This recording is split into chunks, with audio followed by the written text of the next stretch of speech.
menjelang akhir zaman akan timbul banyak perbuatan-perbuatan dosa dan kejahatan di dunia ini. Karena itu orang-orang Kristen harus mempunyai iman yang kuat di akhir zaman dengan sanggup-sanggup beriman dan bersandar sepenuhnya kepada Tuhan Yesus. Yudas 1:17-19. Tetapi kamu saudara-saudaraku yang kekasih, ingatlah akan apa yang dahulu telah kukatakan kepada kamu oleh Rasul Tuhan kita, Yesus Kristus.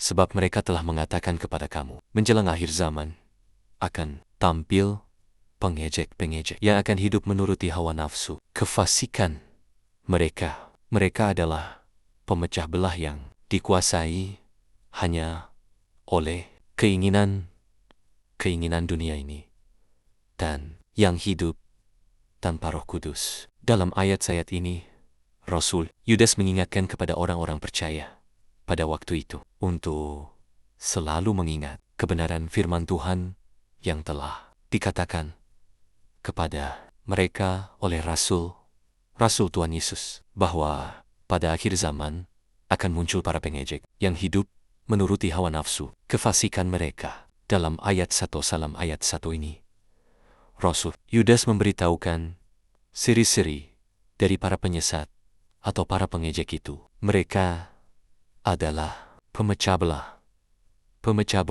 dikuasai oleh keinginan dunia ini dan hidup tanpa Roh Kudus. Ini sesungguhnya adalah ciri dari nabi-nabi palsu atau para penyesat yang muncul di akhir zaman, yang akan mempengaruhi banyak orang untuk mengikuti mereka. Mereka hidup tanpa Roh Kudus, sehingga mereka dikuasai oleh hawa nafsu kefasikan yang kotor dan yang hidup melawan kekudusan Allah. Mereka adalah pemecah belah yang dikuasai hanya oleh keinginan duniawi dan yang hidup tanpa Roh Kudus.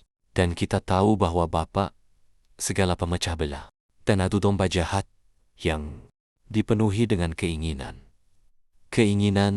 dunia yang jahat dan kotor adalah iblis. Dia selalu ingin memecah belah kehidupan keluarga, gereja, dan masyarakat. Sekali lagi, ini adalah cara licik iblis yang sangat berbahaya.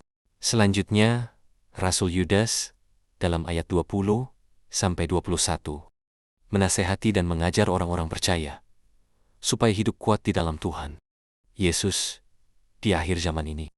Yudas 1:20-21. Akan tetapi kamu, saudara-saudaraku yang kekasih, bangunlah dirimu sendiri di atas dasar imanmu yang paling suci dan berdoalah dalam Roh Kudus. Peliharalah dirimu demikian dalam kasih Allah sambil menantikan rahmat Tuhan kita, Yesus Kristus, untuk hidup yang kekal. Dari kitab Yudas 1:20-21. Kristen tetap kuat hidup di akhir zaman ini. Pertama, membangun dasar iman yang paling suci kepada Tuhan Yesus. Judas 1:20. Bangunlah dirimu sendiri di atas dasar imanmu yang paling suci. Inilah langkah pertama. Bagaimana kita menjadi orang yang kuat di akhir zaman? Saat kita membangun diri kita di atas dasar iman kita yang paling suci, kita dapat kuat di akhir zaman saat menghadapi setiap godaan si iblis dan para pengejek yang ingin memecah belah, yang dipenuhi dengan hawa nafsu kefasikan. Tuhan Yesus memberkati. Amin.